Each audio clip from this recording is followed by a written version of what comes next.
Buenas tardes, estamos en la tercera sesión del taller Pluralismo Cultural y Minorías en el curso 2020-2021. Hoy tenemos con nosotros a Daniel Romero Campoy, que es un doctorando, tesinando creo, Sí, bueno, tesinando del Instituto Bartolomé de las Casas, del máster en estudios avanzados en derechos humanos, y además es un activista animalista, creo que la expresión es correcta, ¿no? Un activista en defensa de los derechos de los animales, eh, eh, que nos va a hablar de la intersección entre pluralismo cultural y derechos de los animales. Eh, y bueno, que le agradecemos mucho que se haya preparado esta ponencia y sin más le cedemos la palabra. muchas gracias, Óscar. Y bueno, lo primero quería agradecer a todos y a todas la asistencia a esta sesión tan particular de pluralismo cultural.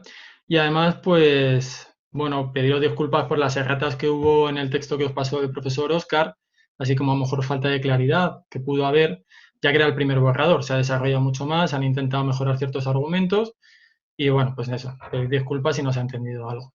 Además, me gustaría destacar que aparte de exponer aquí unos casos conflictivos, a mí en realidad me gustaría aprender de todos vosotras y vosotros, porque sé de buena mano que sabéis mucho más que yo, de lejos, sobre pluralismo cultural y sobre otros conceptos, así que bueno, estoy deseando saber vuestras opiniones, reflexiones y críticas a todas las ideas, no solo que se van a dar en la exposición, porque se van a dar pocos argumentos o no muy desarrollados en comparación al texto, que como bien sabéis tienen casi 60 páginas y da rienda para ello, sino, bueno, un poco de lo que vaya surgiendo y si no lo del texto. Además, pues como he dicho, son muchos argumentos, me gustaría establecer un orden en 4 puntos. El primero de ellos es la explicación de los conceptos muy básicos de forma muy breve. El segundo punto sería unas preguntas en relación a estos conceptos básicos, es decir, que sean muy concretas y si no hemos entendido algo, pues bueno, intentamos esclarecerlo, pero que solo sea basado en esto, las reflexiones, digamos, que vendrán luego. El tercer punto va a ser la exposición de los casos conflictivos de forma muy resumida y el último, el que estoy deseando, pues compartir con todos y todos vosotros, que es el del intercambio de ideas, intercambio de reflexiones. Bueno, sin más dilación. Los conceptos básicos. ¿Qué es esto del vegetarianismo y el veganismo? Pues bueno, el vegetarianismo se puede definir como el régimen alimenticio o la dieta en la que se excluye el consumo de carne. No así de los derivados. Se puede tomar leche, se puede tomar miel o huevos. Sí es verdad que está ligada con la idea de ideas morales, conceptos morales. ¿Qué es el veganismo? Pues ateniéndonos al concepto de la Vegan Society, es la filosofía o el modo de vida que intenta excluir dentro de lo posible, lo practicable, la explotación animal. Obviamente ello conlleva pues, la exclusión de la carne animal, pero también de sus derivados.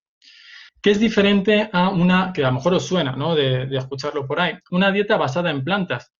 Porque la dieta basada en plantas excluye, no tiene por qué tener valores morales. En cambio, el veganismo sí. Se realiza esta práctica por valores morales. Vamos a centrarnos también en 3 grandes enfoques morales. El primero es el antropocentrismo, que pone en el centro al ser humano, tiene su vertiente fuerte, es decir, aquí lo único que se va a discutir son los valores o los conflictos entre los intereses o los derechos entre personas humanas, entre seres humanos, y en su concepción débil se va a entrar en conflicto otros valores que no van a ser tan prioritarios, pero que se pueden discutir. La segunda gran clasificación es el biocentrismo, segundo enfoque, que es poner la vida en el centro. En su perspectiva fuerte es todo ser vivo, sin distinción, aunque bueno, se puede establecer una jerarquía en consideración moral. En su enfoque débil, que es al que yo me acojo en este trabajo, es al de la vida sintiente. Ahora veremos qué es esto de la vida sintiente, pero hay una gran diferencia, ¿no?, entre el enfoque fuerte y el enfoque débil. Y también el ecocentrismo, que es uno de los grandes enfoques de consideración moral, que es poner en el centro de la consideración moral a la naturaleza y a la biodiversidad, también con su enfoque fuerte y su enfoque. Ahora, ¿qué es esto de la sintiencia? Que a alguna le sonará. Pues no es solo sentir estímulos y reaccionar ante estos estímulos, que las plantas, por ejemplo, tienen este tipo de reacciones. Va más allá, de la capacidad de sentir o experimentar subjetivamente. Es decir, que le puede ir bien o mal en la vida de este ser. Y hay una conciencia de ello. No autoconsciencia, no hay que confundir los términos. La conciencia es el saber o el ser consciente de estos estímulos, que por tanto no es lo mismo que la autoconsciencia, que es, digamos, la conciencia de la conciencia, que lo tenemos los seres humanos y alguna otra especie más. Pero digamos que esto es lo raro dentro del reino animal, pero lo que parece menos raro es la sintiencia. Ahora mismo, según los estudios, está comprobado que seres sintientes son todos los vertebrados y algunos invertebrados. Hay otros que están, bueno, pues en el limbo, no se sabe bien, están investigando sobre ello. De todas formas, ya digo que cada punto daría para un desarrollo de una sesión entera.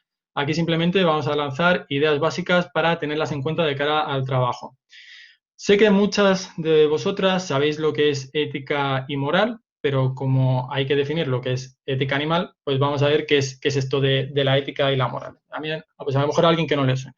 La moral, etimológicamente, viene de mores, de costumbres, y bueno, se puede dividir en muchas clasificaciones, pero bueno, básicamente en una moral pública o grupal, que es la moral en la que nos han educado, la moral en la que vivimos, en la que no, ningún individuo puede escapar de ella, y la moral subjetiva o crítica, que es esa pequeña reflexión o interpretación de las costumbres, de las tradiciones que nos rodean. ¿Y qué es la ética? Pues la ética vendría a ser el estudio o la reflexión de estas mores, de estas costumbres. Y la ética normalmente va aparejada con la conducta humana. La conducta humana, en cuanto que tenga un reflejo con un otro. Y aquí lo importante también respecto a estos grandes enfoques, ¿no? Como el antropocentrismo o el biocentrismo. ¿Quién es ese otro? Pues bueno, un enfoque antropocéntrico te diría, o que niega los intereses de los animales, te diría que son los seres humanos. Porque en base a ciertos valores, véase, por ejemplo, la dignidad humana basada en la autonomía y la libertad, siguiendo una ética kantiana, pues solo serían los seres humanos. Es más, algunas de las objeciones que se podría establecer que solo serían algunos de los seres humanos, no todos. De hecho, al comienzo de la ética kantiana solo eran los hombres, los varones. Por otro lado, encontramos pues, otros enfoques éticos que dicen, aquí lo importante es si el otro puede padecer de esos comportamientos. Y para poder padecer esos comportamientos, necesitas esta capacidad. Y esta capacidad de la sintiencia, que está muy relacionada también con la motivación de esta ética. Que la motivación es la compasión, es decir, compadecer con el otro. Que está muy relacionada también con la empatía, aunque no es lo mismo, pero está muy relacionado. Es decir, que al final el sujeto moralmente relevante es aquel el cual le puede ir bien o mal con el comportamiento humano, en ese sentido. Ahora veremos también que hay diferentes formas de ver esto. Así que tenemos una ética de las emociones, o basadas primordialmente en las emociones. Ya empezó Schopenhauer con ello, con el tema de la voluntad objetivable, que solo es objetivizada, que solo es la del ser humano. Pero ahora, por ejemplo, se defiende mucho en el ecofeminismo crítico y también en muchos enfoques de la ética animal. Y otros enfoques que son puramente racionales, basados, bueno, pues bien en valores metafísicos como la dignidad, como valor inherente, pero también en un tipo de libertad, un tipo de raciocinio muy concreto que es el del ser humano. Así que ética animal sería, según estas teorías, según la teoría que comparte que la ética, o sea, la consideración moral es parte de la consideración moral hacia los animales, es parte de la ética animal sería parte de la ética aplicada, es decir, de un ámbito concreto, el estudio de un ámbito concreto que es la consideración de los animales. Y aquí encontramos diferentes enfoques. Muy breve, yo he dejado un enlace que también pues os da para leer un poquito un párrafo de cada una de las teorías, porque esto da para tesis doctorales, imaginaros.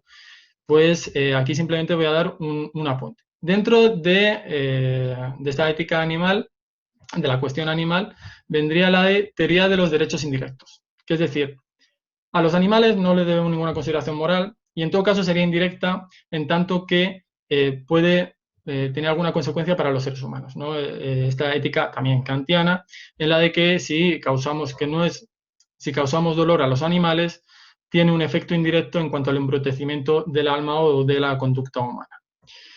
También existe la teoría de los derechos directos, una perspectiva que podríamos llamar o bien antropocéntrica, especista, como se quiera, que sería la del bienestarismo. Es decir, sí que hay unos derechos directos hacia los animales, tienen un valor, pero en ningún caso tan prioritario como el de los seres humanos. Así que, bueno, tened en cuenta que este es el punto de vista del bienestarismo. Y otro, que bueno, pues también lo podríamos clasificar como no antropocéntrico, no especista, que podría ser el del utilitarismo. El utilitarismo que es conocido por Bentham o Stuart Mill, que sería un utilitarismo hedonista, sobre todo el de Bentham, ya que, bueno, Stuart Mill ya sabéis que matizó bastante en buena consideración el utilitarismo de Bentham, que sería hedonista porque la utilidad es el bienestar en sí. Y en ese bienestar, pues incluye también los animales que son capaces de obtener este bienestar. Eso diría Bentham, ¿no? El utilitarismo de preferencias, que es uno de los más conocidos dentro de la ética animal, es la de Singer, porque establece dentro de maximizar este bien para el mayor número de personas, pues serían las preferencias de los seres considerados. Y aquí también pues, se puede establecer unas categorías. Dentro de la teoría de los derechos, que se puede encajar dentro de la teoría de los deberes directos, porque al final son deberes directos, encontramos un deontologismo. Un deontologismo que es el deber ser, que puede basarse en un valor inherente, en una dignidad, es decir, en un valor metafísico, como por ejemplo Tom Reagan, o bien no, que es aquí, por ejemplo, el que seguimos en este trabajo. Así como un abolicionismo, es decir, como dice Francione, que los animales no humanos solo tienen un derecho, que es el derecho que no se apropien de ellos ni les exploten. También existe una teoría de las capacidades, aquí pues resalta Martha Nussbaum, que se basa en una idea de dignidad, pero lo relaciona con unos principios o derechos políticos desde un enfoque liberal. Así como teorías de la ciudadanía, se conoce pues a Kimlicka, a Donaldson, en los que reformulan esta teoría de los derechos un giro político, es decir, bueno, esto está muy bien, pero vamos a bajarlo a tierra y a ver esto cómo se llevaría en práctica. Y establecen tres clases de personas que consideran moralmente relevantes, de animales moralmente relevantes, que serían los salvajes, que tendrían su propia soberanía, los liminales, que son aquellos que conviven con nosotros, pero que no están en una relación estrecha con nosotros, por ejemplo, las ratas, y los domesticados, que son los perros y los gatos, que sí que tendrían la consideración de ciudadanos, la de ciudadanía, cuasi ciudadanía y la soberanía. Bueno, las tres posiciones que se van a seguir en este trabajo, que se han seguido, es una posición antropocéntrica fuerte. En el borrador que os ha pasado el profesor Oscar no tenéis esta posición, pero se añadió. Se deja entrever en el desarrollo de cada tema, pero no está, digamos que no hay una conclusión clara. Pues en el trabajo final sí que se ha incorporado una posición antropocéntrica débil, que es el del bienestarismo, con las 5 libertades, las conocidas 5 libertades que se establecen en cuanto al bienestar de la industria ganadera, y una posición de los derechos animales que está basada en unos puntos, y muy breves. Uno, que los animales no humanos son seres sintientes, que además tienen intereses y bienestar que no difieren en tipo, con lo cual hay una igualdad de base, al menos de base, y no tiene un enfoque especista. El tercer punto es la diferencia entre agentes morales y pacientes morales, que esta la hace Tom Reagan. Agentes morales son aquellos que pueden actuar según los principios morales que se dan a ellos mismos. Aquí estarían los seres humanos, pero no todos los seres humanos, sino aquellos que tienen esta capacidad. Y los pacientes morales serían aquellos que son considerados moralmente por ciertos criterios que ya hemos explicado anteriormente, pero que no tienen esta capacidad de darse a ellos sus propios principios valores y actuar conforme a ellos. Aquí que estarían pues todas esas personas que no tienen estas capacidades, personas humanas que no tienen estas capacidades, y también los individuos animales que sean sintientes. Cuarto punto, hay unos derechos que sean garantizados. Como dice Ferrajoli, al final, pues los derechos son o deberían ser la ley del más débil, y para ello tienen que estar garantizados. Por último, el carácter universal de los derechos. Y este, bueno, es un tema que vamos a tocar posteriormente. Vamos con el primero de los casos conflictivos, que es la tauromaquia. La tauromaquia, brevemente se podría decir que es la lidia o la burla del toro o un bovino, y que normalmente lleva aparejada la muerte del animal al final del espectáculo.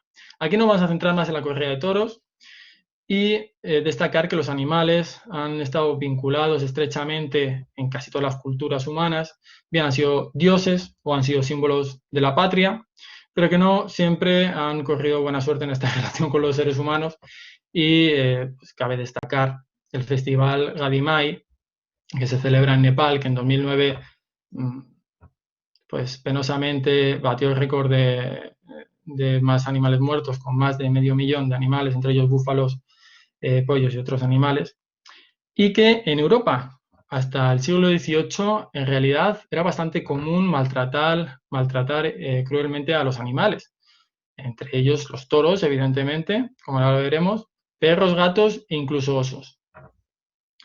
Vamos a ver brevemente los tres argumentos. El primero de ellos es la tradición cultural. Vamos a ver a dónde se remonta la tauromaquia y la corrida de toros. Pues, según los estudios que ha investigado Marta Bericat, dice que ya a principios del siglo IX había festejos parecidos en los cuales había pues, bovinos. Si bien es verdad que hasta el siglo XIII no existen las primeras disposiciones jurídicas al respecto, y ya empieza a esbozarse lo que va a ser la corrida de toros. Pero aquí, bueno, pues hay banderillas con fuego, se introducen más animales a la plaza o al ruedo, y ciertamente no es hasta el siglo XVIII en el cual se da forma a lo que ahora conocemos como las corridas de toros, las que se eliminan estas banderillas, así como pues cualquier otro aspecto que hubiese, porque también dependiendo de la zona, pues había una introducción de algunos elementos y otros. Bueno, parece que estamos de acuerdo tanto los protaurinos como los antitaurinos en que la mera tradición no es un argumento de peso moral. Y ellos son conscientes, pues, por ejemplo, Francis Wolff o Fernando Savater. Dicen que la tradición en sí no es un argumento para defender un hecho o una práctica. Así que Francis Wolff lo que hace es una apología de que ha habido una evolución en esta corrida de toros y que permanece todavía viva y que sigue apareciendo pues, elementos de novedad y que sigue viva en la sociedad, que no es simplemente una tradición arcaica. Lo cierto es que si nos atenemos a la historia, la Ilustración, que vino mal y tarde a España, también vino mal y tarde pues, para los animales. La Ilustración, que alumbró con grandes ideas y nuevas ideas no solo intelectuales, sino también morales, a Europa, parece que no llegó a España en cuanto a la corrida de toros, porque si bien otros países empezaron a prohibir este tipo de espectáculos, no fue así en el caso de España, que a pesar de los intentos de prohibición que hubo varios, entre ellos, por ejemplo, de Carlos III, incluso el papado intentó prohibirlo, pero que al final no fue fructífero por unas u otras razones que aquí no tenemos tiempo de explicar. Así que, ¿es verdad que esta tradición cultural es propia de España? Se le llama fiesta nacional, pero lo cierto es que en Italia, en el siglo XIV, había espectáculos prácticamente iguales a los que ahora conocemos como las corridas de toros. Y es más, en la Inglaterra del siglo XII había espectáculos en ruedos, en plazas, con toros, y además la introducción de animales, pues para mayor goce de los espectadores, como por ejemplo los perros. Y de aquí, como curiosidad, os diría que aparece el nombre de bulldog. Y de aquí aparece esta especie, esta raza de perros, así como los pitbull y luego los Staffordshire, aparecen porque, los introducían en el ruedo para morder las partes más blandas del animal, también con el mal destino para los perros, de que muchas veces pues, eran víctimas de las coces, causando la muerte o traumatismos. Lo cierto es que la tradición cultural siempre va unida a la idea, a un carácter político, ¿verdad? Y España no escapó de esto. De hecho, en Cataluña se prohibió la corrida de toros en 2010, pero no se prohibió otro tipo de festejos taurinos, como los toros embolados, correbous, de igual carácter moral y a estos efectos pues, similares. Lo cual pues, fue objeto de crítica, cual podemos también discutir posteriormente. La reacción del Estado español fue la de proclamar patrimonio nacional inmaterial la fiesta de toros, con lo cual quedó blindada al ser parte del derecho cultural, porque el derecho cultural, el acceso a la cultura, viene también dado, como veremos, en la Declaración Universal de los Derechos Humanos. Además, podríamos decir que la cultura no es una realidad estática, con lo cual tampoco parece muy fiable el argumento de basarlo en la tradición cultural, porque es cambiante. Lo principal aquí, como objeción, diríamos, bueno, si es cultura, si es tradición, realmente, ¿qué tipo de cultura queremos construir? ¿No? Una que nos embrutezca la conducta o la ética, o una que esté basada en otras virtudes. Veamos el siguiente argumento, que es el argumento estético. Los protaurinos dicen que, bueno, el espectáculo tauromáquico está lleno de belleza, es un arte único, original, en el cual no hay una representación, sino una presentación de la muerte en sí, del cuerpo, y que también pues, reviste elementos bellos, como los movimientos del torero, así como todo el ritual o el rito que es la corrida de toros. Quien sepa un poco todos los elementos o las fases que tiene una corrida de toros verá que es totalmente un ritual. Además, alegan que no es cruel, que por ser arte, además, pero es que no es un espectáculo cruel, porque los espectadores que van a las corridas de toros no disfrutan con el sufrimiento del animal. En todo caso, dicen, la tortura es cultura, porque si la cultura son las costumbres, obviamente, nos guste o no, la tortura es parte de la cultura. Y es más, no es una cultura cualquiera, no es deporte. Aquí no hay igualdad en los contrincantes. Aquí se sabe que el toro va a morir y que hay una serie de pautas y reglas, hay una reglamentación. Pero aún así es arte. Es un arte, por tanto hay que tener el acceso a la cultura garantizado. Las objeciones que podríamos plantear, primero, habría que preguntarnos qué es esto del arte. Bueno, pues a partir del siglo XX, con la vanguardia del siglo XX, así como la introducción de elementos postmodernos en el arte, parece difícil saber qué es arte y qué no es arte, y yo creo que tampoco es objeto aquí de realizar una tesis doctoral para delimitar lo que yo entiendo que es arte o no. Así que, desde mi punto de vista, me parece que afirmar o negar si la tauromaquia es arte o no, me parece de la misma solidez argumentativa, en tanto que tampoco interesa al objeto de este trabajo. Critican mucho Sabater, Wolf, los protaurinos, el lema de que la tortura no es cultura, que es un lema tradicional dentro del movimiento antitaurino. Yo lo que objetaría es que es un lema de un movimiento social crítico que si quisieran construir un hombre de paja en base a este lema, me parece un descuido intelectual porque no me parece serio. Obviamente los movimientos culturales tienen lemas que normalmente además riman y que son prescriptivos, no descriptivos. Este es el caso. Lo que se dice con la tortura no es cultura es que la tortura no debería formar parte de nuestra cultura, no que no sea. Y de hecho es tanto que es cultura de la violencia. Es decir, es uno de los elementos del entramado de la violencia en la sociedad.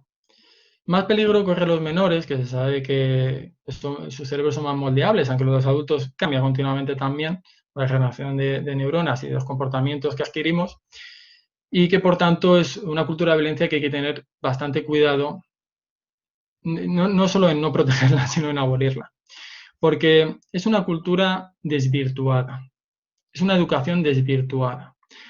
Ahora, en el siguiente argumento entraremos más en detalle, ¿no? Pero como dice Marina, el filósofo Marina, las emociones influyen en el conocimiento y el conocimiento influye en las emociones. ¿Qué es crueldad? Porque como los protaurinos indican que no se trata de un espectáculo cruel, pues habría que definir, ¿no?, qué es crueldad. Si bien el diccionario de la Real Academia establece dos acepciones que están contenidas en el trabajo, a mí me gusta un poco la definición que da Jesús Mosterín, diciendo que es el maltrato intencionado y doloroso, vamos a ver, que es capaz sentido de ese maltrato, el incremento injustificado del mismo. Injustificado en tanto que, por ejemplo, sería justificado en una operación médica, una operación realizada por un veterinario, por ejemplo, con pues a efectos o con el objetivo de sanarle. Así que entendemos que sí crueldad, que es crueldad, que hay buenos motivos para decir que es un espectáculo cruel. Y de hecho, es tan importante el hecho de la sangre, de la muerte del animal, que lo que han intentado algunas comunidades autónomas para prohibir, porque no pueden prohibir, como hemos dicho antes, el patrimonio cultural de España, es desvirtuar este espectáculo, hasta el punto de que no se realicen, porque los espectadores de la corrida de toros, en realidad, pues lo que quieren ver es todo el ritual de sangre, de valentía del torero, vamos a poner entre comillas lo de valentía, y la muerte del animal previa, también entrecomillado, pelea o lucha entre ambos. Así que sí que parece que es cruel en este sentido. Bueno, la pregunta sería lo mismo, ¿no? O sea, ¿qué tipo de arte queremos? Aunque sea arte, ¿qué tipo de arte queremos? El último argumento de la tauromaquia es el argumento ético. Dice Francis Wolff, de Secunda Sabater, que solo hay un argumento y no es un argumento, lo cual yo no sé muy bien lo que quieren decir con que es un argumento y no es un argumento, pero bueno, sería el de la sensibilidad. Es decir, la sensibilidad, hay muchas sensibilidades y todas son respetables. Ellos respetan de que los antitaurinos les parezca mal, les parezca una atrocidad, pero que no deben imponer este punto de vista. Además, no es relevante el sufrimiento animal porque, como hemos dicho, no forma parte de la ética, la consideración moral solo se tiene a los seres humanos, ya que no tienen intereses ni autonomía, es decir, basada en una ética kantiana. Los valores morales que además surgen de todo este ritual de la tauromaquia es la honradez, la valentía, la solidaridad entre toreros y el respeto al animal. Desde luego, hay numerosos escritos protaurinos hablan del respeto y de la admiración al animal. Además, hablan del valor de la diversidad cultural, en tanto que es parte de la cultura española, es muy característico, de hecho es un icono en el exterior, fuera de España, aunque no solo es algo tradicional en España, sino que también se da en países de Sudamérica y de Centroamérica, aunque la tendencia es a abolir este tipo de espectáculos como está pasando en los últimos años. También se alega un valor ecológico, el cual no vamos a entrar aquí porque bastante poco tiempo tenemos, pero que también lo podéis encontrar en el trabajo que os ha pasado el profesor. Objeciones. Podríamos decir que confunden lo que es crueldad con sadismo. Son palabras diferentes con conceptos diferentes, contenido diferente. El sadismo sí que hay un disfrute sobre el mismo, mientras que la crueldad no invoca este disfrute sobre el mismo, como hemos dicho. Así que sí, es un espectáculo cruel, no es un espectáculo sádico, al menos yo no lo quiero creer, pero cuando hablan de respeto al animal, a mí me parece que es una atrofia moral. Es decir, si el respeto es hacer sufrir, agonizar, hacer agonizar y dar muerte a un animal, yo desde luego no quiero que me respeten de tal forma. Me parece que el contenido del respeto va mucho más allá de esto. Es más, me parece que el principio del respeto es no realizar este tipo de conductas. Si es ética o no, que ellos alegan que no es ética, como he dicho, en la perspectiva de la ética de la compasión, sí que sería una ética y habría que preguntarnos de forma imparcial por qué es parte de la ética, qué sujetos deben ser considerados moralmente. Y aquí podríamos hacer un ejercicio en cuanto a en cuanto al concepto del velo de ignorancia de Rawls, visto desde, imaginaros, esto se puede hablar luego en la posterior debate. Imaginaros como seres sin cuerpo, almas, como cada uno quiera llamarlo, y que nos ponemos detrás de ese velo y no sabemos de qué especie, en qué especie vamos a ser cuando se quite ese velo de ignorancia en esa sociedad. Daría que pensar. La sensibilidad es la motivación de la ética, como hemos dicho, y la verdad es que es bastante peligrosa las éticas que no están basadas en ciertas emociones. Además, hay que comparar los diferentes valores protaurinos, hemos dicho, de la valentía, de la solidaridad entre los toreros, de la honradez, con los valores de la compasión, de la empatía, de la ampliación de la consideración, del círculo de la consideración moral. También uno de los argumentos que esgriman los taurinos o protaurinos es la libertad. Pero la libertad tiene límites. La libertad tiene el límite en el daño al otro, y esto es del liberalismo clásico de Stuart Mill. Es decir, no es un derecho absoluto y deben ponderarse los intereses, sea el enfoque que sea que escojamos. Hay otro de los argumentos, que es el límite de la moral pública. Especialmente este no me gusta mucho, no me parece muy sólido, pero también hay que tenerlo en cuenta. Y es que, por ejemplo, en España, la mayoría, según las estadísticas que además os ofrezco en el trabajo, las estadísticas indican que la mayoría de la sociedad española le es indiferente o está en contra plenamente de la tauromaquia. Se hace una apelación también a la prioridad, en tanto que esto no es lo importante. Lo importante son otros asuntos, los asuntos humanos. Lo cierto es que esto cae en una falacia, porque también se puede aplicar en cuanto a derechos humanos, ¿no? ¿Qué es más importante? La pobreza o la igualdad de género. Se trata de un falso dilema, en todo caso. Hay un tema que a lo mejor va a salir, lo dejo para el debate si queréis, cuando hablo y esto es uno de los argumentos que creo que he desarrollado con mayor claridad en comparación al borrador que tenéis, que indico que la diversidad no es un valor moral, sino que puede tender a cierto valor estético. Lo que sí digo es que lo que tiene un valor moral es la libertad que entraña esa diversidad, y lo que sí tiene un valor moral es la cultura, pero no la diversidad en sí. Luego, si queréis, podemos debatir sobre este tema. Me parece interesante. Quizás no tenga que ver tanto, a lo mejor, con la práctica del pluralismo cultural, pero sí con la teoría, ¿no? Bueno, entonces, al final, un poco la pregunta sería: ¿qué ética queremos seguir? Siguiente punto de conflicto es el de la carne kosher y halal. Bueno, las religiones también, como parte de la cultura, han estado vinculadas estrechamente con los animales. Europa es uno de los estandartes, no el único, del bienestarismo animal. De hecho, en el artículo 13 del Tratado de Funcionamiento de la Unión Europea establece que los animales son seres sintientes. Aquí se tradujo en España de mala forma a sensibles, pero bueno, el concepto es el mismo. Si bien en el mismo artículo 13 indica las excepciones, y una de las excepciones son en base a por motivos religiosos o ritos religiosos.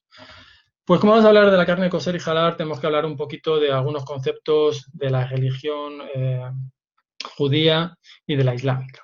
De la judía, kosher. ¿Qué es kosher? Es lícito, es lo permitido. Mientras que terefá es lo prohibido.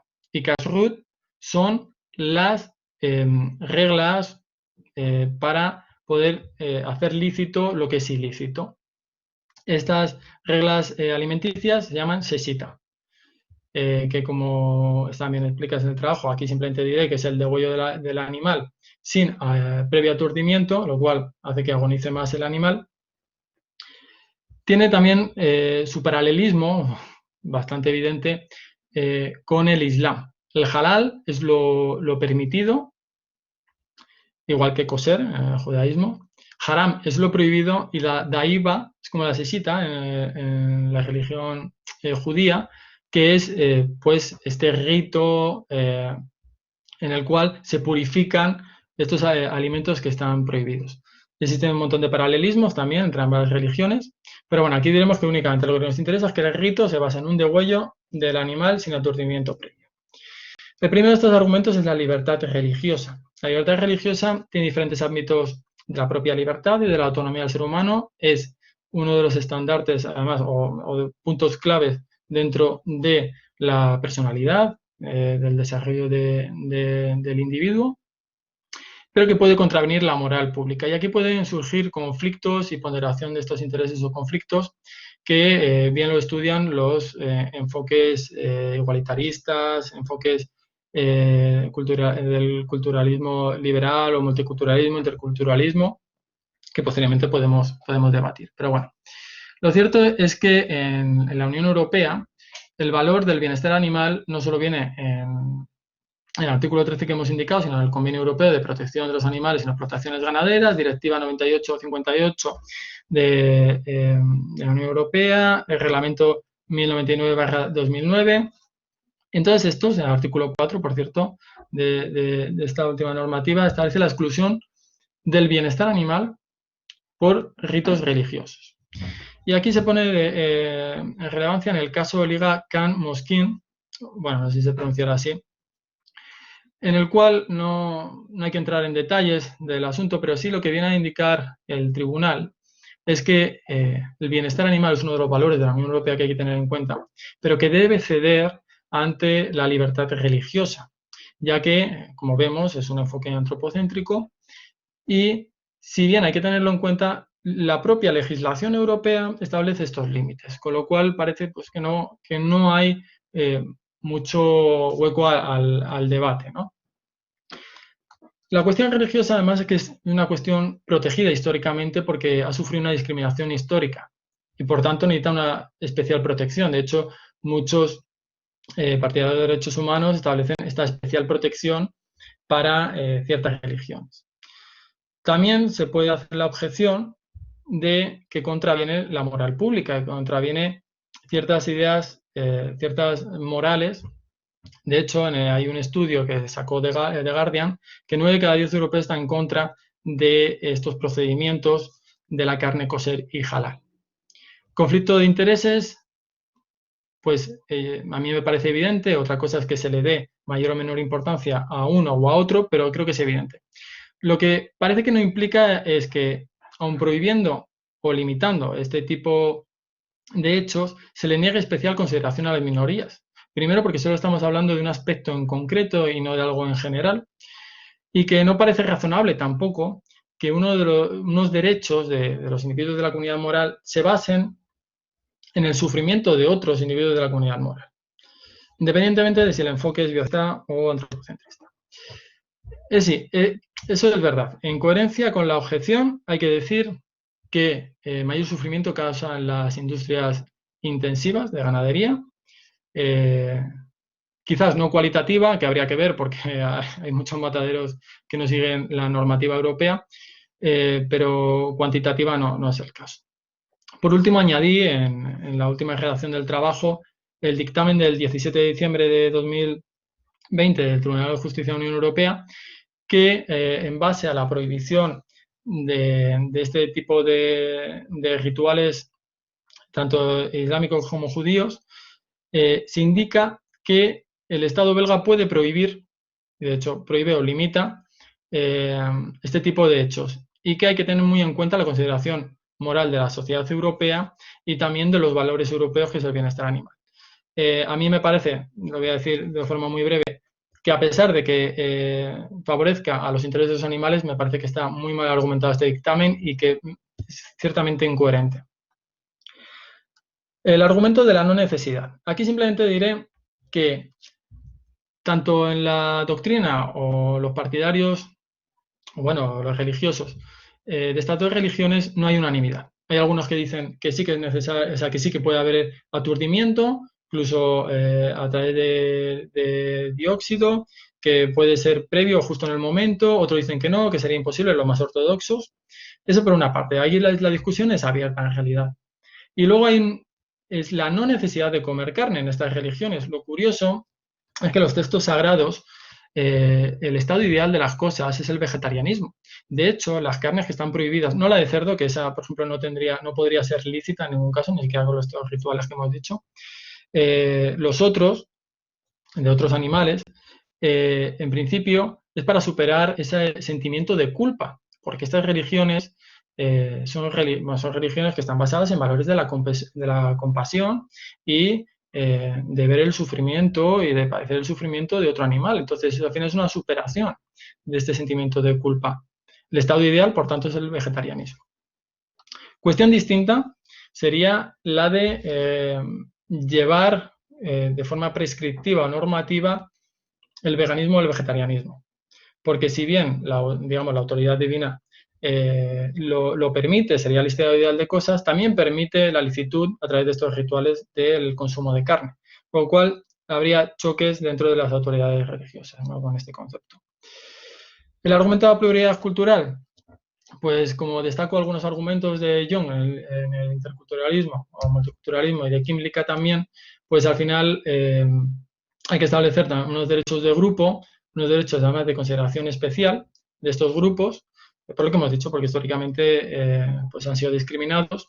Aunque Kimlicka es un filósofo animalista, multiculturalista, liberal, y se plantea, ¿no?, de hasta qué punto esto es una especie de imposición moral ante este tipo de religiones.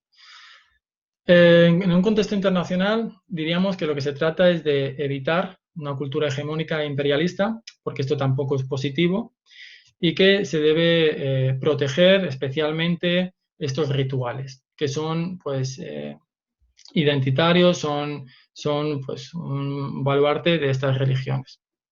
De una posición antropocéntrica, por tanto, mayor importancia a la cultura humana que al sufrimiento de los animales. La objeción que podríamos establecer, pues que la eliminación de únicamente estos rituales no implica una falta de pluralidad cultural, en realidad. Las sociedades abiertas al cambio, al diálogo y a una ética de la compasión, esto es lo que tendría que estar abierta a cualquier cultura, a cualquier religión. Y que, como dice Pablo Casal, la igualdad no supone nivelar a lo bajo, sino nivelar a lo alto. Y que, por tanto, debería ser una posición también de autocrítica por parte de los propios religiosos. De hecho, hay muchos, y bueno, lo destaco en el trabajo, hay muchos religiosos que son pro-veganos, no solo pro-vegetarianos, sino pro-veganos. La cuestión aquí que yo podría lanzar es, ¿se defenderían los derechos de grupo identitarios por encima de los derechos individuales si estos también fueran humanos? ¿En qué casos? Y si supusiese la muerte, como decía Nozick, lo de deontologismo o kantianismo para los humanos y utilitarismo para los animales. Vamos a hablar del último punto, no sé cómo voy de tiempo, pero espero que bien, porque estoy resumiendo muchísimo. Es el de los animales y los pueblos indígenas. Bueno, cuando hablamos de pueblos indígenas, estamos hablando de más de 370 millones de personas en más de 90 países. Esto significa una multitud de culturas, de cosmovisiones, que muchas no tienen que ver nada con las otras. Entonces va a ser difícil definir lo que es un pueblo indígena. El convenio de Naciones Unidas de los Derechos de los Indígenas no nos da esta definición, nos dice que hay un derecho a autonomía, un derecho a autodeterminación, pero que, bueno, podríamos definirlo de forma muy general, con muchos matices que se podría añadir, que son comunidades que históricamente han ocupado un territorio, una cultura distintiva y que se reconocen como tal. También por eso son llamados pueblos originarios. La FAO, además, establece que los pueblos indígenas contribuyen a la sostenibilidad del planeta, que conservan y favorecen los entornos naturales, lo cual esto parece indiscutible. Pero hay que destacar que no toda muerte de los animales por parte de pueblos indígenas se da por necesidad o por alimentación. Remito otra vez al trabajo. También se establecen sacrificios y ofrendas. Así pues, muchos de estos pueblos indígenas, no todos, pero tienen valores que son similares a los que defienden muchos animalistas. Pero en concreto, pues podríamos decir el equilibrio, la reciprocidad, el buen vivir. Al menos sí que si no son con los animalistas, estos vínculos, sí con una posición más ecocéntrica. Ahí yo creo que sí que tendríamos puntos de vista en común. El argumento de la pluralidad cultural. Es cierto que vivimos en un mundo globalizado, hegemónico, en cultura del consumo, violenta, y que históricamente los pueblos indígenas han sufrido colonialismo cultural y lo siguen sufriendo y mucho. El Pacto Internacional de Derechos Civiles y Políticos, así como el Convenio 169 de la OIT, establecen que los pueblos indígenas tienen mayor protección, esto lo sabréis mucho mejor que yo, tienen mayor protección que otras minorías culturales. Tienen mayor protección, tienen autodeterminación, derecho a autodeterminación, y además yo destacaría aquí el derecho a la salud, el derecho a diversidad cultural y a la alimentación. Los defensores de los derechos humanos, algunos de ellos en este contexto, indican que habría que reconocer unos derechos de grupo, en parte por este valor de la diversidad cultural. Y dentro de estos derechos de grupo, destaco el derecho a la caza de grupos indígenas, que en muchos casos se hace necesaria para llevar una alimentación adecuada. Objeciones, pues bueno, un poco las mismas que hemos dicho en tradición cultural, con ciertos matices, pero para no extendernos más, digamos que podríamos establecer las mismas, y que la diversidad cultural no significa una apertura incondicional. Por tanto, estamos abiertos al debate en los siguientes puntos. El argumento de la necesidad del derecho a la salud. Como hemos dicho, el derecho a la salud o a la alimentación adecuada no solo establecen en este tipo de herramientas internacionales, sino que aparece en la Declaración de Derechos Humanos. La alimentación en el ser humano, esto es como una curiosidad, pero que me parece relevante, es muy diversa. Los seres humanos somos omnívoros facultativos, tenemos una capacidad increíble de adaptarnos en nuestra alimentación. Si bien para absorber ciertos macronutrientes se necesitan, digamos, muchas generaciones, pero por eso se explica, en el caso de los inuit, que prácticamente antiguamente se alimentaban de carne animal y grasa animal, esta dieta la extrapolamos por ejemplo, a Occidente, y os aseguro que saludable no sería. Pero porque nuestra microbiota es diferente. Esto es importante. La microbiota, que es pues eso, la biodiversidad que tenemos de bacterias y otros elementos, hace que tengamos bastante plasticidad en lo que comemos y en lo que no comemos. Y por eso mismo el veganismo es, no es solo una opción, desde mi punto de vista, pero es una opción en tanto que no es necesario el consumo de carne. Esto está demostrado por las grandes instituciones y organizaciones, entre ellas la Organización Mundial de la Salud. Así que somos adaptativos en ese sentido. Somos adaptativos en muchos factores, en muchos ámbitos, pero también en el alimenticio. Lo cierto es que con este derecho de la necesidad se mezcla, al igual que hemos dicho antes con el de la tradición cultural o diversidad cultural, el argumento político. He puesto algunos ejemplos, ¿no? El de Botsuana, Bolivia, Japón, Camerún, en el que algunos de ellos sí que los pueblos indígenas necesitan a día de hoy, la alimentación basada en algunos animales, pero que se les prohíbe por otras razones. Y algunas de ellas, como en el caso de Botsuana, por extrañas razones ligadas a las económicas y a los cazadores que vienen de fuera. Las objeciones que se podría hacer a este argumento de la necesidad, pues que siempre que se pueda se lleve un estilo de vida vegetariano o al menos reducir el consumo de carne, siempre bajo las 5 libertades del bienestarismo. Esto, claro, sería una objeción pues bienestarista o débil. Además, que no hay impedimento de la aplicación de la cuestión animal. Porque, como os quería preguntar, ¿existiría la cuestión animal si fuese realmente necesario el consumo de la carne animal o de sus derivados? ¿O bien no habría ningún tipo de reflexión sobre esta cuestión? ¿Influiría en los enfoques multiculturales? Como diría, parafraseando a Marvin Harris, porque Marvin Harris, de hecho, estaba en contra de la imposición del vegetarianismo, le diría que actualmente tenemos las herramientas para poder construir una ética de la compasión y poder no alimentarnos de animales. Creo que sería un fracaso que no remáramos en esta dirección. Otra de las preguntas que luego podemos debatir, si queréis luego la puedo repetir, las preguntas. Estos son como disparadores, en el caso de que no haya reflexiones o críticas vuestras. Siempre son disparadores en el caso de que, oye, pues que no se ha dicho nada, pues yo lo pregunto y aquí formamos un debate. Y otra pregunta es, bueno, ¿y si fuera fácil realmente llevar un estilo de vida vegano o vegetariano en los pueblos indígenas, esto influiría algo en los enfoques multiculturales o interculturales? ¿Realmente influiría a nuestro punto de vista o a nuestra consideración? El argumento de la universalidad de la ética. Bueno, la ética tiende a lo universal. Esto lo defienden muchos filósofos. De hecho, diría que la inmensa mayoría. Lo cierto es que el origen de los derechos humanos, y es que esta problemática también surge en el núcleo de los derechos humanos, el origen de los derechos humanos, todos sabemos que fue concreto, en un contexto muy concreto social e histórico, y que además se dice que parte de la imposición de una perspectiva, interpretación de los derechos humanos es una interpretación colonialista cultural de otras cosmovisiones, ¿no? En este caso de los indígenas. Y que además la dignidad, entendida en ese sentido de derechos humanos, tiene una raíz metafísica no sería muy argumentable. Hay otras visiones que no son las occidentales sobre el ser, el alma, sobre el valor inherente que tenemos y que no se hacen espacio en esto. Pero bueno, esto como ya sabéis que también da para tesis doctorales, no es cuestión de esta exposición. Lo cierto es que hay que emancipar los valores morales y éticos del origen, porque si son válidos, si son argumentables y se pueden llevar a cabo, deben ser universalizables.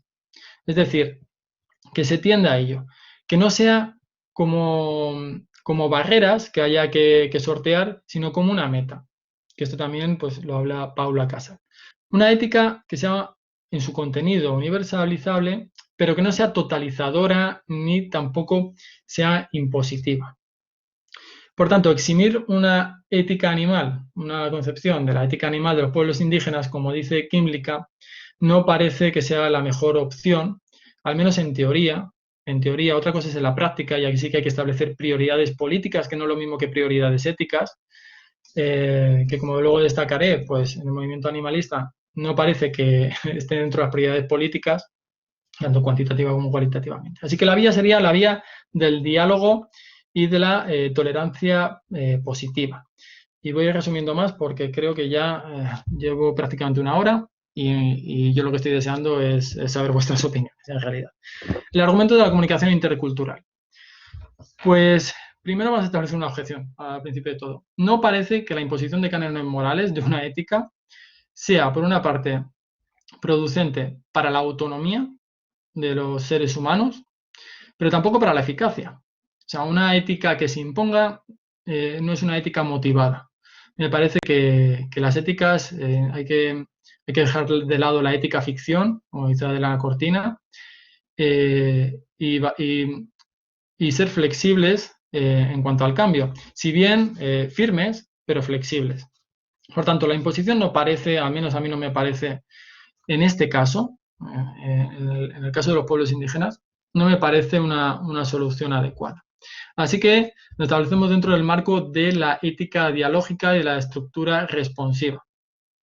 Esto es pues una ética transformadora, una ética basada en los valores de la compasión, de la solidaridad y de los cuidados. Unos valores que comparten muchos pueblos indígenas y que por ahí se podría aplicar una ética de mínimos. Si bien lo de la ética de mínimos puede ser relativizable, porque mi ética de mínimos no es la ética de mínimos, por ejemplo, de la cortina, pero en que los seres considerados moralmente estén en pie de igualdad, al menos básico. Y obviamente habría conflictos y habría pretensiones diferentes, no hay que ser ingenuos. Este también es uno de los problemas, de unas críticas que se le hace a Habermas en la ética dialógica. Pero hay que caminar, ¿no? Favorecer en ese cambio, en un cambio pretendido pues, por las propias comunidades. Al fin y al cabo, una ética del diálogo, de la compasión, tiene que ser una ética aprendida, es decir, que no sea impuesta, que venga a raíz de las propias motivaciones de esas comunidades. Una ética, por tanto, transformadora, en lo que los individuos y los grupos tienen mucho que decir y mucho que actuar. Conclusiones. Antropocentrismo fuerte. Diría, en este caso, los pueblos indígenas, que nada, que aquí lo importante son los intereses, los valores y los derechos de los pueblos indígenas y que además, dadas las circunstancias, no cabe ningún tipo de conflicto con los intereses de los animales. Antropocentrismo débil, pues sería un argumentario muy parecido, pero como hemos dicho, pues al final que tienda un poco más al respeto de las 5 libertades, que se tienda más al vegetarianismo dentro de lo posible. Y el enfoque de los derechos animales aquí es uno de los enfoques que más cuesta estudiar y reflexionar sobre ellos. Y a mí en parte me parece muy interesante desde el punto de vista teórico, no tanto práctico. Me parece que el animalismo en la práctica debe fijarse en otros aspectos y no en este, pero como dice Kymlicka, no parece conveniente dejar de lado y evitar el tema. Esto no es, el objetivo de la filosofía no es dejar de lado temas, sino discutir sobre ellos. Luego veremos en contexto social histórico cómo lo llevamos a cabo. Bueno, pues este enfoque de los derechos animales que yo defiendo es, primero, no habría que caer en una falacia naturalista, es decir, como algo es así, es bueno de por sí, porque a mí, bueno, aparte de ser falacia, pues es una argumentación basada en un error, que se puede dar en otros ámbitos, tampoco habría que caer en la falacia moralista, por otra parte. Es decir, bueno, como lo ideal es X, en este caso lo ideal es que se respete totalmente a los animales, que no haya muertes, pues esto debería ser así.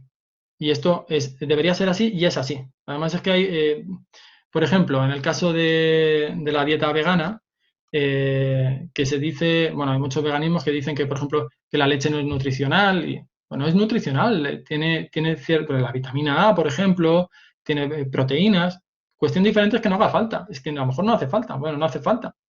Pero que algo sea como nosotros nos gustaría que fuera, no quiere decir que sea así. La ética, además, como valor universalizable, como he dicho. La ética de los derechos como metas, no como barreras. La motivación es esencial y, por tanto, la educación. Más estamos en un estadio totalmente alejado de lo que realmente se supone, porque esto, claro, aquí el diálogo intercultural estaría basado en que la otra parte del diálogo fuera también, tuviera un enfoque animalista, cosa que está muy lejos de ser así. Entonces, simplemente estamos hablando un poco en la teoría. Por tanto, no la mera imposición, exigencias tanto internas como externas, según el contexto, y la necesidad de modular las exigencias de justicia animal en este sentido. Porque si bien nutricionalmente los seres humanos necesitan de ciertos macronutrientes, hay que modular esta justicia según el contexto. Asumir además que la explotación es en potencia, y esto es importante, en potencia una opción, lo cual incluiría la introducción de otros elementos, no solo éticos, sino también materiales dentro de las distintas culturas, lo cual podría ser muy conflictivo, o bien que el desarrollo histórico fuera muy largo. Como dice Manuel Cruz, al final hay que guiarnos por una ética en el de las responsabilidades fuertes y una de las identidades débiles, que lo importante sea el otro y no sea una identidad a la cual yo me aferre y que ésta sea nociva para otras personas. Espero haber sido medianamente claro, porque he intentado resumir muchísimo, perdonad si no he sido claro. Y bueno, y perdonad que también me he saltado, si tenéis alguna pregunta sobre los conceptos básicos, perdonad. Muy bien. Muy bien. Bien, pues muchas gracias. Ha sido una exposición muy interesante. Si os parece, vamos a hacer un turno de intervenciones. Levantar la mano, ¿quién quiere intervenir? Adelante, José Luis. A ver si, espera, a ver si me va esto, que no sé si me va. Bueno, yo, creo que has tratado, yo creo que ha estado muy bien, muy interesante. Has tratado un montón de temas que cada uno de ellos yo creo que daría para una discusión independiente, ¿no? Aunque tienen un nexo común, pero cada uno de ellos daría para una discusión independiente. Voy a empezar por una cosa que has dicho que, curiosamente, yo no estoy muy de acuerdo. Tú has dicho, en esta época posmoderna no podemos definir lo que es arte. Yo no estoy de acuerdo con eso. Yo creo que lo que caracteriza al arte de otras cosas es que el arte siempre es representación. Es decir, en el arte, en la literatura, en la novela, en la representación artística, en un cuadro, en el teatro, en tal, lo que tú estás, o en una película, lo que tú estás haciendo es representar unas emociones, una realidad, pero eso no es real, ¿no? Eso no es real. Y quizá ahí hay un argumento para discutir la tauromaquia. La tauromaquia no es arte porque no es representación de nada. Porque lo que se está produciendo ahí realmente no es un fingimiento de la muerte del toro, sino que el toro está muriendo de manera real, ¿no? Y está siendo sometido a tortura de manera absolutamente real. Entonces, es decir, el argumento del arte también se le puede dar la vuelta, porque yo creo que todos estaremos de acuerdo en que el arte siempre es representación y no es realidad, porque entonces el arte dejaría de ser lo que es. Y luego un apunte, que yo no sé si has reflexionado sobre ello. Yo creo que en todas, o sea, en todos o sea, fundamentalmente en en las tres principales religiones, es decir, el cristianismo, el islam y el judaísmo, hay una especie que eso probablemente nos exija una reflexión en clave psicoanalítica, porque hay una cierta, está ahí muy presente la pulsión de tánatos, ¿no? Es decir, la cuestión de la atracción por la muerte, ¿no? Eso se lleva al paroxismo, por ejemplo, en el cristianismo, donde, eh, donde en teoría el Dios hecho hombre, ¿no? Se le mata, ¿no? Pero está presente en todas las religiones, con lo que tú has señalado y que me parece muy interesante, con esa conciencia de culpa, en el sentido de, si tenemos que matar a un animal, lo vamos a matar de una determinada manera. O en el caso del cristianismo, ¿no? Cuando se decía, hay que mantener el ayuno de los viernes y no comer carne los viernes o no comer carne en Semana Santa, ¿no? Pero todo eso está relacionado con una patología de las religiones, que es un poco esa pulsión de muerte que está siempre, y de sacrificio, que está presente, si no en todas, porque probablemente en el budismo no lo esté, pero sí al menos en las religiones occidentales, es decir, en el Islam, en el judaísmo y en el cristianismo, ¿no? Y eso yo creo que exige, y no sé si tú lo has planteado hacer, un análisis en clave psicoanalítica, ¿no? Porque al final, bueno, pues yo creo que tiene algo de patológico en el sentido psicoanalítico de la palabra. Y nada más, muchas gracias por tu intervención. Pues, ¿cómo quieres hacer? ¿Contestas tú o seguimos con la ronda de intervenciones? Si quieres contesto porque va a ser breve. Vale, Bueno, muchas gracias, José Luis, por las preguntas. Muchísimas gracias. Yo estoy de acuerdo con tu concepción de arte, la comparto. Pero ciertamente, una vez surgían las performances, en lo que ya no sabes realmente lo que es representación y presentación en sí, y que muchas corrientes, muchos intelectuales académicos del arte, dicen que eso puede ser parte del concepto de arte, que esto es muy discutido, no es unánime, y yo no sé hasta qué punto es incluso es mayoritario ese punto de vista, pero no es claro. Entonces, al no ser claro, yo realmente a mí lo que me importaba es, bueno, a mí me da igual que sea arte o que no sea arte, para mí no lo es, yo no lo he dejado plasmado en el trabajo, que para mí no sea arte, no lo es, pero es mi punto de vista. Y además lo digo como amante del arte. A mí bueno, es que lo podéis ver desde aquí, que me reencanta el arte. Pero es mi punto de vista. Yo en un trabajo académico creo que no tengo los conocimientos suficientes para llevar una argumentación sólida sobre eso. Entonces a mí lo que me interesaba era eso. Bueno, me da igual que sea arte o no, es un arte que no me interesa y que no me interesa compartir ni que se comparta. Y por otra parte, la pulsión de Thanatos, tienes totalmente, vamos, comparto tu punto de vista, para mí tienes razón, pero a mí me interesaba el otro lado de la cara de las religiones, que es de la compasión, que también lo tiene. Las religiones son una buena metáfora de lo que es el ser humano, con sus contradicciones, con sus valores, con sus luchas de poder. A mí, por ejemplo, también me parece una buena metáfora entre la etología de los chimpancés y la de los bonobos. Ambos son parten de la misma rama que nosotros. Bueno, luego si queréis explico esta distinción de la metáfora porque es muy buena. También las religiones me parecen muy buena religión. Pero a mí lo que me interesaba era trabajar en el sentido de que si realmente quieren trabajar por una ética animalista, pueden hacerlo. Pueden hacerlo. Y está el camino abierto, la vía está abierta. Hay un argumento para ello. Habrá otras personas que tengan un enfoque más sobre la muerte, el castigo, la culpabilidad. Bueno, desde luego que sí, pero a mí me interesa más, pues, por ejemplo, como muchos rabinos que indico en el trabajo, que están de acuerdo y son activistas animalistas. Eso a mí es lo que me ha interesado en el trabajo. Muchas gracias, José Luis.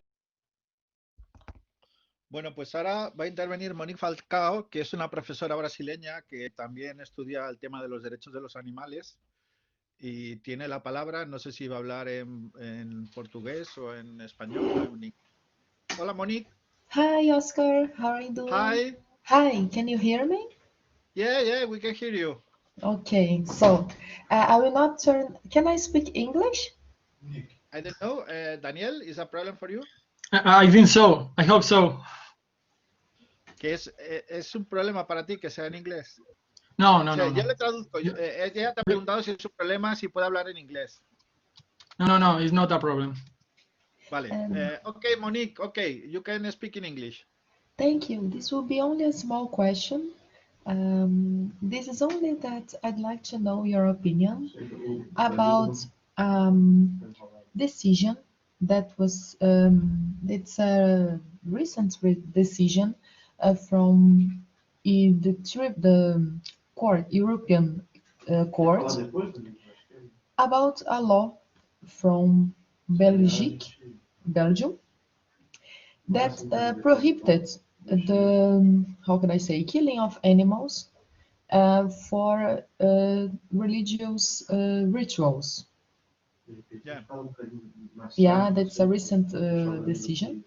I think that this is a very important decision because it declared, I would say, legal. I would say it declared legitimate and legal the law that prohibited the killing of animals about in religion rituals for eating. Okay. The decision declares illegal the prohibition. No, declared legal. Legal the prohibition. Okay, I understand. Yes. So there was a law that prohibited the killing of animals in religious rituals for eating. Most of them the Jewish and the halal. The halal and the Yiddish. And the European Tribunal declared legal this prohibition. Okay, I understand. Yeah, I think Daniel is now joining the session because he had problems with the Wi-Fi. Daniel? No? Yeah, Daniel. Yeah. Is listening. I'm here. I'm sorry. Because of my computer. ¿Te has enterado? Digamos, es una Sí. decisión del Tribunal Europeo de Justicia que declara legal la prohibición si entiendo bien, la prohibición de matar animales por el rito kosher y halal. Only in Belgium, I guess. En Bélgica. Yeah. So I'd like to know your opinion about it because for me it seems that's a very huge advance. I would say there's a very great thing for animal cause. I would say like this. So I'd like to hear your opinion about it. Actually, what do you think? Is this? For me, it's difficult to understand one decision and the other decision.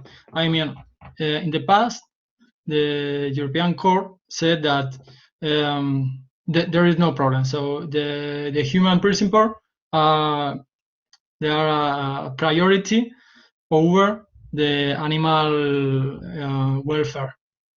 But now, I don't know for what reasons, because if you read the paper, it's very poor in argument, in ideas. So for me, it's not enough. So it's very difficult to understand the change of the position about this, because the reason are the following: is okay, one country can ban this kind of expression, this kind of rituals, because we have to take a look to the social mindset. So the majority of the European citizens are against to this kind of fact. and on the other hand, it's not something to incompatible with religion freedom. So and I wonder why. So why not? Because the paper, the text, doesn't explain anything else. Is I can give me 1 second. I'm going to give you the link. If you give me 1 second, and you can read the decision. Oscar, si quieres hablar mientras, te voy a buscar un momentito. Es que no puedo hacer dos cosas a la vez. Vale, muy bien. Pues es que Monique estuvo en un webinar este verano y ella presentó un paper que va a ser publicado ahora en 2020. Ella puede leer y entender español. Va a ser publicado ahora sobre... Ella trabajó con unos estudiantes suyos un trabajo sobre derechos de los animales. Creo que era su trabajo, los animales como minorías, creo recordar. Entonces trabajaba el tema de los animales como minorías. ¿Hay alguna...? Sí. Yes, I did. The paper was about to say that animals were like minorities, yes, and to say that the importance of the resignification of the meaning of the animals for the society, just like we had with the other minorities that we already know. So this was this, and thanks a lot, Oscar. I feel sorry I cannot speak so much today because I'm not alone here, so I'll keep my microphone closed. But I really listen everything here. Yes, thanks, Jose. Thanks, Oscar. Okay, thank you. Thank you very much. Bueno, ¿hay alguna otra intervención? Si no, hablo yo quiero intervenir. ¿Hay alguna intervención? ¿Alguien quiere decir algo más? Bueno, a ver, yo me encuentro un poco en una cierta tensión, porque por un lado me cae muy simpático el ponente, tengo aprecio por su director, por José Luis, pero por otro lado, el tema de fondo, pues tengo algunas cosas que decir. Y bueno, esto es un taller, es una cosa informal, quiero decir que es interesante debatir estos temas, ¿no? Para eso estamos. Entonces, algunos de los argumentos que voy a decir ya los conoce perfectamente Daniel, porque se los he comentado alguna otra vez, o también a Monique, porque... Pero bueno, algunos son nuevos, algunas cosas son nuevas. Y algunos que no hayan escuchado ningún debate sobre estos, a lo mejor les suena de nuevo y les suena interesante. Bueno, para empezar, la explicación que has hecho me ha gustado mucho porque has utilizado otra terminología para explicar lo que Nussbaum explica en Los límites de la justicia, de la visión kantiana que dice que los seres racionales y autónomos tienen una determinada dignidad, y en ese caso serían los seres humanos, y en cambio la visión aristotélica sería lo que tú has llamado sintiencia, ¿no? El hecho de la capacidad de sufrimiento sería lo que nos acercaría al resto de los animales, ¿no? Por lo tanto, si somos kantianos, hay una diferencia muy grande entre seres humanos y el resto de los animales. Si somos aristotélicos, por decirlo en plan simple, si seguimos la vía aristotélica, la diferencia es de grado y entonces no...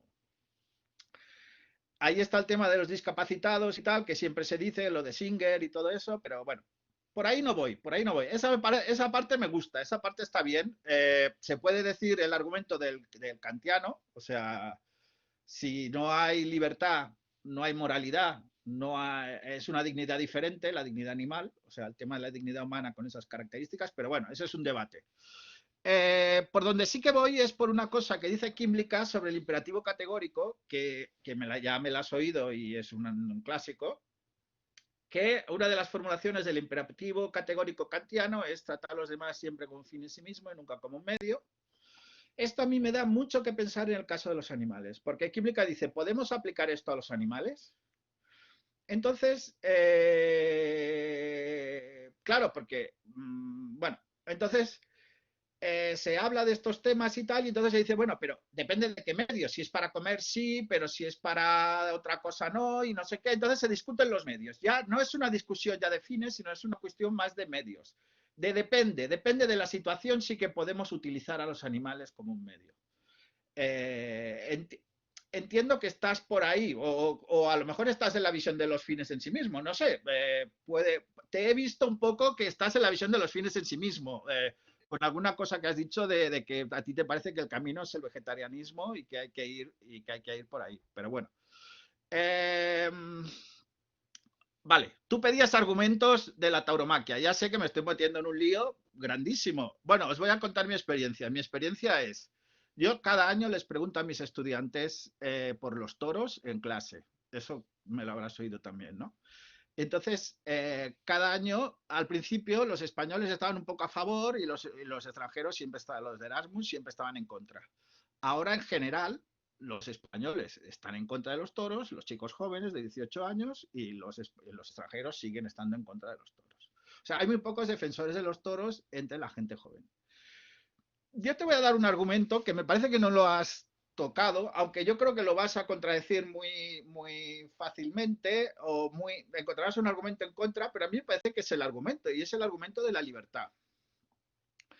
Es decir, si la ética pública nos permite razonar de tal manera que una minoría no nos imponga sus preferencias, por ejemplo, en el caso de la eutanasia o del aborto, o por ejemplo, en el caso de los espectáculos públicos, no podemos permitir que una minoría nos determine cuáles son nuestras preferencias a la hora de prohibir o permitir un espectáculo público, estoy pensando en un espectáculo de pornografía, un espectáculo del tipo que sea, con un contenido sexual que a alguien le podría ofender.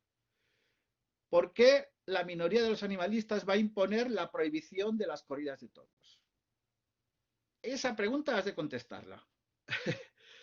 Es decir, ¿por qué desde el argumento de la libertad? Es decir, si hemos ganado la lucha de que la ética pública tiene que establecerse en términos que puedan ser entendidos por todo el público, o sea, bueno, en términos que puedan ser entendidos por todo el público, es decir, en términos de civilidad, lo que diría Rawls, ¿no? El principio de civilidad o de razón pública, ¿no? ¿Cuál es el argumento de razón pública para prohibir las corridas de toros? Ese es el tema. El segundo punto, y ya me voy a callar, me voy a callar en esta primera intervención, es ¿qué alternativa les ofreces a los pueblos indígenas? Porque si yo te he entendido bien, los pueblos indígenas tienen que convertirse en vegetarianos. Toda la gastronomía, toda la cultura, toda la forma de tratar a los animales, que tienen una forma de tratar a los animales muy natural en los lugares de campo, los animales forman parte del paisaje, digamos, se trata a los animales de una forma muy natural o muy normal, están incluidos, digamos, en la vida cotidiana. Pues yo me planteo con lo que has dicho, porque has llegado a decir en un determinado momento que para ti sería un fracaso que no nos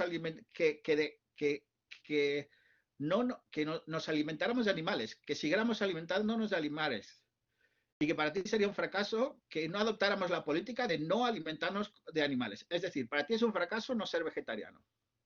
Entonces, como a mí la cuestión de fondo me interesa, pero me interesa más el tema de la libertad, es decir, me interesa que el día de mañana un gobierno no pueda prohibir o no pueda poner como obligatorio el vegetarianismo y que tenga esos argumentos para ponerlo como obligatorio. Es decir, como idea de ética privada me parece estupendo. Si tú lo quieres hacer en tu casa y quieres desarrollar una ética vegetariana, me parece estupendo. Pero si tú lo quieres convertir en un argumento de ética pública, tendrás que tener poder de convicción, o sea, un poder de convicción muy fuerte, un argumento convincente, ¿no? Bueno, eso es lo que quería comentar. Muchas gracias, Óscar. Muchas cosas. Bueno, primero, no sé si le he dicho muchas gracias a Monique. Muchas gracias también por la intervención y espero que el inglés sirva de ayuda.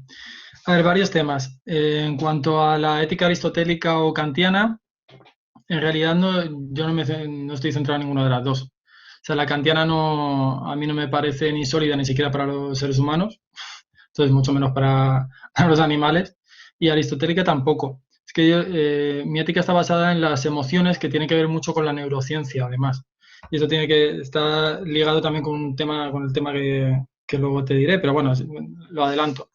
La motivación en la ética a mí me parece central, porque las éticas que no están basadas en emociones, sino en conceptos intelectuales, están basadas en cierta metafísica.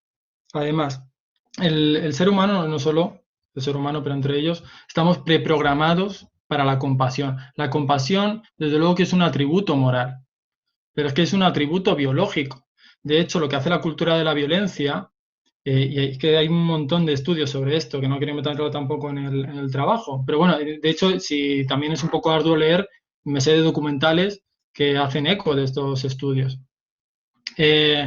La compasión, ya fuera de lo que es el debate moral o no, es algo que está preprogramado en nosotros. Nosotros tenemos lo que es moral o no, porque está preprogramado. Y esto se ve claro, por ejemplo, no solo en animales, que tienen actitudes morales, sino también en recién nacidos de 3 meses, que tienen actitudes morales. Ni siquiera saben hablar, ni siquiera saben interpretar la mayoría de cosas de los adultos, y tienen conductas morales. Entonces, me parece que hablar solo de moralidad, de cierta autonomía, de darse las reglas a sí mismo, pues me parece muy bien para la ilustración, pero la neurociencia ha avanzado muchísimo y creo que también nos tenemos que basar de un modo interdisciplinar realmente qué ética queremos. Es decir, yo no me baso en una ética animal porque, uy, qué bonito, sería ideal que todos pudiéramos convivir en paz. No, es que forma parte de nosotros. Lo que no quiere decir que esta motivación sea el argumento principal, ni mucho menos. El argumento principal es la reflexión sobre todo esto, sobre estos datos y sobre las costumbres. Esto muy resumido. Luego, en cuanto a instrumentalizar o no, para mí, si hablamos en sentido estricto, instrumentalizamos hasta los seres humanos a los seres humanos. Entonces, desde un punto de vista puramente teórico, te diría, sí, la idea es no instrumentalizar, pero el ser humano también instrumentaliza en ese sentido, porque yo podría decirte, otra acepción de instrumentalizar es que cuando hay una necesidad no esté instrumentalizando. Por ejemplo, el típicos ejercicio filosófico, ¿no? De hay 2 en una balsa, hay uno, bueno, 3. No me acuerdo de quién era, tú seguramente lo sabrás, Óscar. Hay 3 en una balsa, creo que ocurrió, de hecho, en verdad. Que lo dice Sandel en Justicia. Creo que este ejemplo está en Justicia de Sandel. Hay 3 en una barca y uno está a punto de morir. Entonces, se aprovechan y comen el cuerpo del ser humano que está muerto. ¿Están instrumentalizando al ser humano? Depende de la concepción que tengamos de instrumentalizar. Para mí, cuando hay una necesidad, no estás instrumentalizando en ese sentido. Y también depende de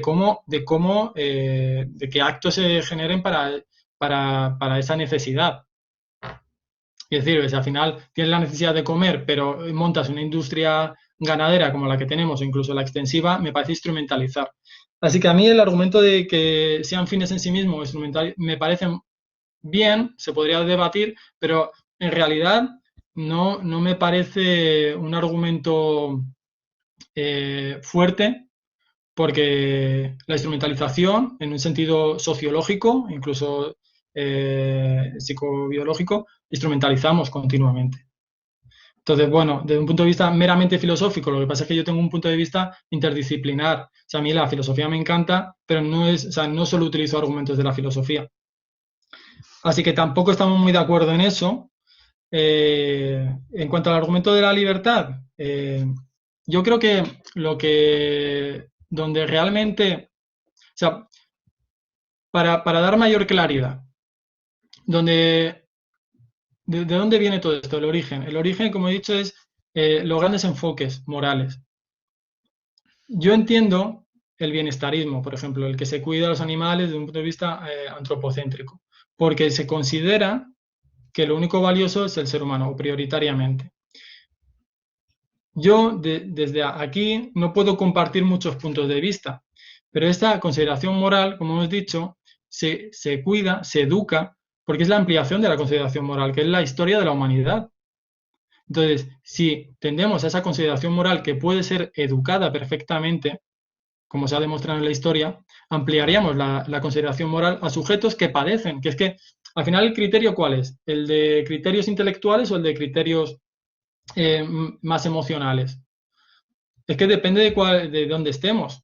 Claro, si tú coges unos criterios totalmente distintos al mío desde el origen, no vamos a estar de acuerdo. Pero porque yo lo que hago es defender, bueno, muchos hacemos, es una ética diferente a la de esos criterios. Entonces, difícilmente vamos a estar de acuerdo en cuanto a la libertad de permitir, por ejemplo, la corrida de toros. Ese sería un argumento, pero digamos que sería o más bienestarista o más animalista. Pero desde un punto de vista antropocéntrico te diría, es que la libertad tiene límites y no solo con los seres humanos. También, aunque sea consideración mínima moral, podríamos decir por qué habría que prohibir el maltrato a los perros o a los gatos. ¿Por qué habría que prohibir otro tipo de salvajadas mayores, por ejemplo, y que se dieran? ¿Por qué no? Solo porque al ser humano le interesa. O sea, ¿realmente no maltratamos a los perros por nosotros? Es que no es así. Lo que pasa es que la tauromaquia lleva siglos y siglos en nuestra cultura, se ha normalizado y de hecho también estudios neurocientíficos indican que si bien la compasión es parte de nuestra preprogramación biológica, curiosamente también es parte de nuestra preprogramación el ayudar o cuidar de los nuestros, de nuestro grupo, y no del ajeno. De hecho, confrontar con los ajenos. Que esto, por ejemplo, es un vínculo que tenemos de nuestra rama de los chimpancés, no de los bonobos. Entonces nos hacemos fuertes con los nuestros y, curiosamente, en estudios neurocientíficos se activan las mismas zonas de placer cuando al del otro grupo le pasa algo malo. Y eso se puede educar. O sea, estamos preprogramados, pero se puede educar y se puede reducir. Por eso, la ética que defendemos los que defendemos los derechos humanos va en esa línea. O sea, nuestro cuerpo está preprogramado para expulsar al diferente, pero se puede educar. Y en esto también, pues la consideración moral. O sea, mi pregunta sería, volviendo, ¿no?, a tu pregunta, ¿y por qué no permitimos entonces otro tipo de maltratos? E incluso salvajadas más fuertes. O sea, al final caemos en el argumento del relativismo cultural. O sea, todo vale mientras que no afecte a los seres humanos, todo vale. Entonces, si hay una tradición de quemar bosques y esto no influye a los seres humanos, digamos, ¿por qué no los quemamos? Pues sería un poco la pregunta de vuelta. Y en cuanto a las alternativas de los indígenas, sí, a ver si a lo mejor no me he explicado con claridad. Primero, porque es un tema difícil. Segundo, porque tampoco llevo mucho tiempo estudiándolo. Y tercero, porque había muy poco espacio de exposición, muy poco tiempo. A ver, mi idea es que, o sea, según mi perspectiva moral, creo que actualmente tenemos todos los elementos para que cualquier cultura que quiera hacerse suyo estos elementos morales y culturales, no nos aprovechemos más de los animales, porque las herramientas están ahí. Es que no hace falta. Ya os digo que uno puede ser vegano. Sería bien, es muy fácil en las sociedades occidentales, es muy fácil ser vegano, pero no tanto en otras. Por eso digo de modular los elementos de justicia, y más en ciertos contextos. A mí el tema de los pueblos indígenas particularmente me parece súper interesante teóricamente, pero en la práctica creo que tampoco hay que gastar mucho más tiempo en ello. O sea, hay otras prioridades políticas. Estamos hablando de un futuro dentro de siglos y siglos y siglos que las sociedades occidentales, orientales, el resto de sociedades hayan asumido hipotéticamente en una moral, una ética animalista. En ese caso, solo en ese caso, habría que empezar a través de una ética dialógica de la inclusión de este tipo de valores para que estas propias comunidades adopten los propios valores y no imponerlos. Y no imponerlos, porque también yo creo que a lo mejor, y aquí no estoy muy de acuerdo con muchos animalistas o estudiosos de la ética animal, yo creo que no evito el tema, pero sí que creo que existe una modulación y que no hay que llevar al extremo la ética en ciertos contextos. Has comentado, Óscar, de que conviven de forma muy natural con los animales. De forma natural, en el ser humano hay pocas cosas. Podemos hablar de que estamos preprogramados para ciertas cosas, eso es cierto, pero natural prácticamente somos seres culturales. O sea, el cómo se comportan ellos con los animales es por su contexto, el nuestro es por nuestro contexto. Entonces, al final, la ética no creo que tenga que justificarse por hechos que están. O sea, ¿qué es lo natural? Yo creo que la naturaleza la tenemos muy idealizada. La forma natural o sea, ya puesto, ¿no? En este argumento, la forma natural de relacionarse entre las distintas especies es fatídica. En la naturaleza hay un montón de sufrimiento. O sea, entre especies se matan. Hay un montón de sufrimiento entre ellos. Entonces, bueno, que de forma natural con ellos, no sé, no me parece un buen argumento, la verdad. Bien, bueno, quedan pocos minutos, quedan 9 minutos. Yo solo voy a hacer un pequeño apunte de una de las cosas que has comentado para que la amplíes o la analices o la estudies, aunque ya lo hemos hablado esto también, que es tu argumento de la libertad lo pones con el tema del maltrato. Y yo te diría, esto está relacionado con otro principio que yo creo que ya hemos hablado alguna vez, que es el principio del daño Stuart Mill, o sea, el Estado solo debe intervenir cuando se produce daño a terceros. Claro, desde tu posición, el daño a terceros incluye a los animales. Desde mi posición, bueno, desde la posición que se podría pensar, la cuestión está en si la agencia moral, la dignidad humana y la dignidad animal están en el mismo nivel o se podría ver diferentes niveles. ¿Entiendes, no? El matiz. O sea, la cuestión es el daño a terceros si incluye a los animales al mismo nivel que a los humanos. Para ti sí, pero podría haber otras posiciones que no lo vieran de esa forma. Antes de que intervenga José Luis, que le quiero dar la palabra, no es muy matizable. En una base sí que argumento a favor de la igualdad, pero esta igualdad habrá que ver en qué casos y en qué no. Por ejemplo, yo no compartiendo muchas cosas de Tom Regan en su libro The Case for Animal Rights lo explica muy bien que en ciertos casos sí que, sobre todo en los casos difíciles, hay que elegir entre uno y otra posibilidad. Y entre animales que tienen mayor autoconciencia, esto también lo defiende Paula Casal, los animales que tienen mayor autoconciencia, que sufren además de cara al futuro por su pasado, digamos que en ciertas situaciones, límites, no es lo mismo arrebatar la vida a un animal que sea autoconsciente a un animal que no sea autoconsciente. Pero en ciertos contextos, o sea, el dilema filosófico estaría en el caso concreto, no en la ética general. La ética general me parece que hay que tratar a todos igual, pero habrá que ver en qué casos sí y en qué casos no. Y bueno, si queréis damos paso a José Luis. Sí, sí. No, yo solo quería decir, y aquí yo creo que evidentemente Óscar no vas a estar de acuerdo conmigo, en que yo voy un paso más allá. Es decir, yo creo primero que los animales tienen libertad moral, porque eligen hacer el bien o el mal, y que por lo tanto, o al menos, si no todos, muchos de ellos, son agentes morales. No meramente pacientes morales, sino agentes morales. Y por eso forman parte de nuestra comunidad moral, como iguales. Es decir, yo voy más allá que de lo que está explicando Daniel. Y además Daniel señala en ese sentido que hay muchos avances en la neurociencia y sobre todo en la etología animal, ¿no? Que demuestra cómo el ser humano y una serie de animales compartimos una serie de valores morales, como puede ser la empatía, como puede ser la solidaridad, como puede ser la preocupación por el que se ve más débil o el más desvalido. Entonces, eso, claro, digamos que cambia el foco, porque eso nos hace, o sea, yo ahí estoy defendiendo una ética que es lo contrario al antropocentrismo, ¿no? Que entiende que en la comunidad moral estamos todos en el mismo nivel.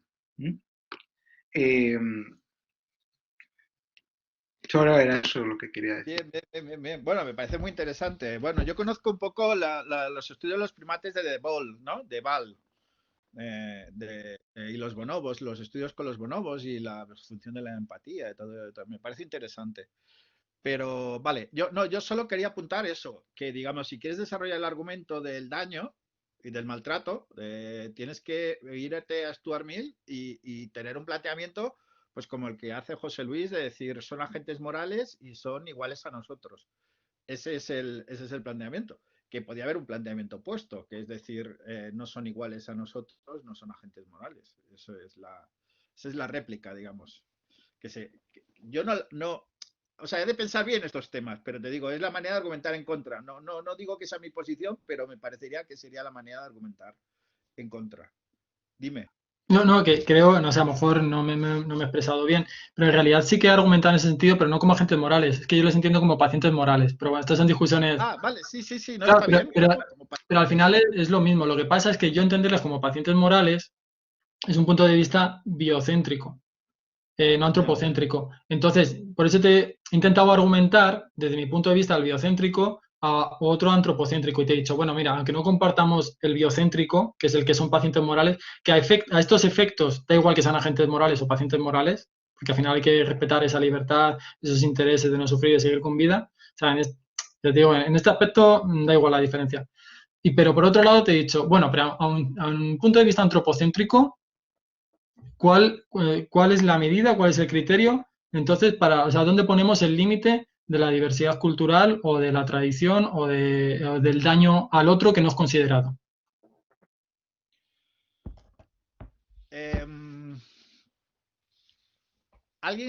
Tenemos 3 minutos. ¿Alguien quiere hacer una intervención?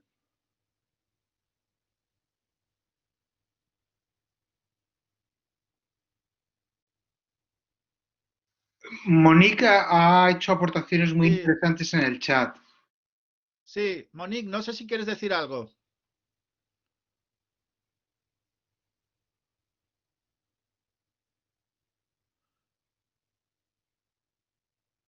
Monique, maybe you want to add something?